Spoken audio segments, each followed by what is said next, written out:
जिस तरह से अब इस पूरे मामले में तफ्तीश आगे बढ़ रही है, आतंकी कनेक्शन सामने आ रहा है और जबरन धर्मांतरण के मामले की भी जांच जैसे जैसे आगे बढ़ रही है, वैसे वैसे कई चौंकाने वाली बड़ी जानकारियां सामने निकल कर आई है।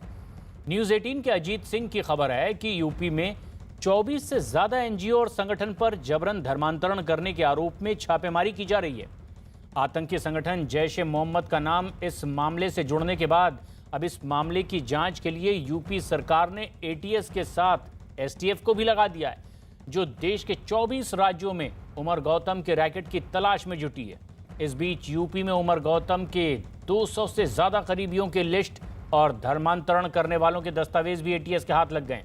इसकी भी जांच की जा रही है। विदेशी फंडिंग के साथ साथ यूपी एटीएस भी इस बात की जांच में जुटी हुई है कि विदेशी खातों से कौन हवाला के जरिए उमर गौतम को ये पैसे भेज रहा था और ये आरोपी उमर गौतम इन पैसों का इस्तेमाल किस तरह से धर्मांतरण में कर रहा था।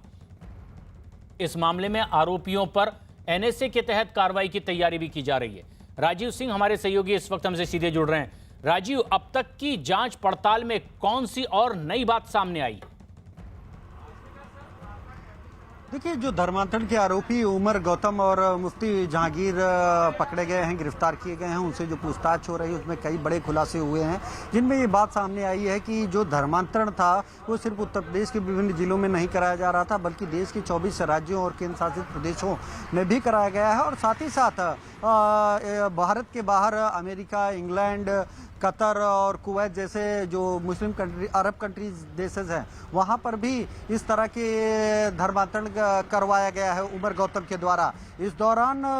जब उसके बैंक अकाउंट्स को खंगाला गया है तो उसमें भी उत्तर प्रदेश की विभिन्न जो धार्मिक और एजुकेशन सोसाइटी के नाम पर संस्थाएं चलती हैं, उनके द्वारा उसमें फंडिंग की बात सामने आई है और उसमें कुछ पैसा ट्रांसफर किया गया है। ऐसे में अब एटीएस इस बात की पता लगाने में जुटी हुई है कि आखिर इस पूरा जो धर्मांतरण का रैकेट उत्तर प्रदेश, दिल्ली और पश्चिम बंगाल समेत देश के 24 राज्यों में चल रहा था, इनमें कौन कौन से लोग शामिल हैं जिनके जरिए एक मुहिम के तहत, एक एजेंडे के तहत पूरे देश में धर्मांतरण कराया जा रहा था। क्योंकि इस दौरान जो सबसे बड़ा खुलासा ये हुआ है कि इसमें न सिर्फ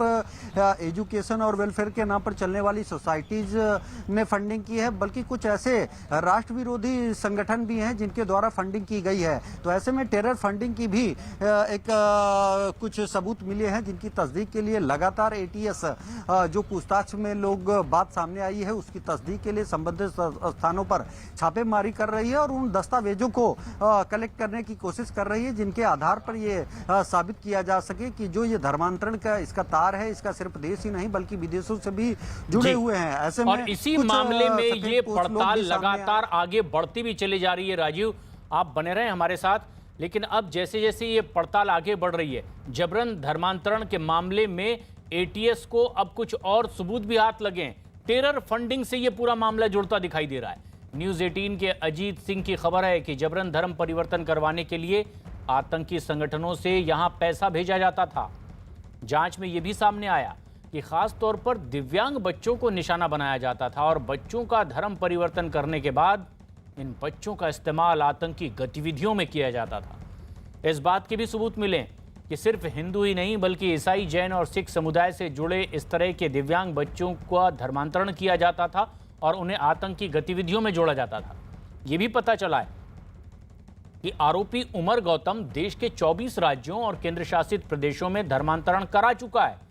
इस बात के भी सबूत मिले कि आरोपी उमर गौतम ने अपने काम को अंजाम देने के लिए राजधानी दिल्ली के बाटला हाउस इलाके में एक ऑफिस भी बना रखा है। राजीव, अब यह सबसे खास बात है कि देश के 24 अलग अलग राज्यों में इस तरह से वो धर्मांतरण करा चुका है और मामला अगर यूपी एटीएस देख रही है, उसकी जांच पड़ताल कर रही है, तो दिल्ली में इसने जो अपना दफ्तर बनाया वो किस मकसद से बनाया था? देखिए, जिस तरह से अभी पूछताछ में बात सामने आई है और खुद उमर गौतम ने इस बात को एक्सेप्ट किया है पूछताछ के दौरान कि वो एक जो धर्मांतरण का ये कार्य था वो सिर्फ उत्तर प्रदेश के विभिन्न जिलों में नहीं बल्कि देश और विदेशों में भी उसने धर्मांतरण कराए हैं। और यही कारण है कि उसने इसके लिए जो केंद्र बनाया था वो दिल्ली के बाटला इलाके को अपना केंद्र बनाया था। और इस दौरान उसके द्वारा इस्लामिक दावा सेंटर नाम की एक संस्था भी चलाई जा रही थी। ऐसे में अब जो ATS है वो उस इस्लामिक दावा सेंटर के अकाउंट्स को खंगालने की कोशिश कर रही है और ये जानने की कोशिश कर रही है कि उमर, गौतम, मुफ्ती जहांगीर जो लोग अरेस्ट किए गए हैं, इन तमाम लोगों जो इस पूरे नेटवर्क से जुड़े हैं, इनके बैंक अकाउंट्स में आखिर पैसा आ कहां से रहा है जिसके जरिए ये उत्तर प्रदेश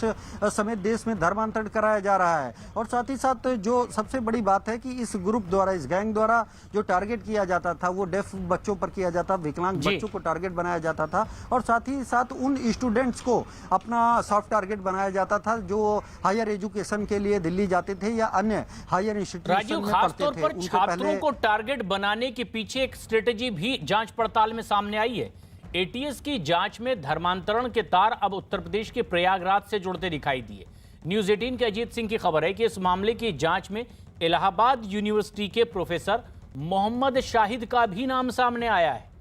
आरोप यह है कि कानपुर की रहने वाली ऋचा का प्रोफेसर मोहम्मद शाहिद ने ही धर्मांतरण करवाया और उसके बाद ऋचा बन गई माहीन अली।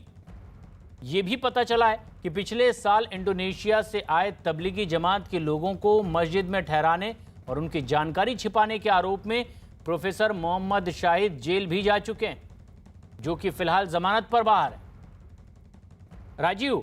प्रोफेसर मोहम्मद शाहिद अली का किस तरह का पिछला ट्रैक रिकॉर्ड और इस धर्मांतरण के मामले में कैसे जुड़ता दिखाई दिया तफ्तीश में? देखिए, प्रयागराज के जो प्रोफेसर मोहम्मद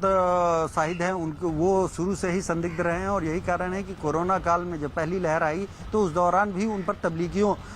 को छिपाने का आरोप लगा।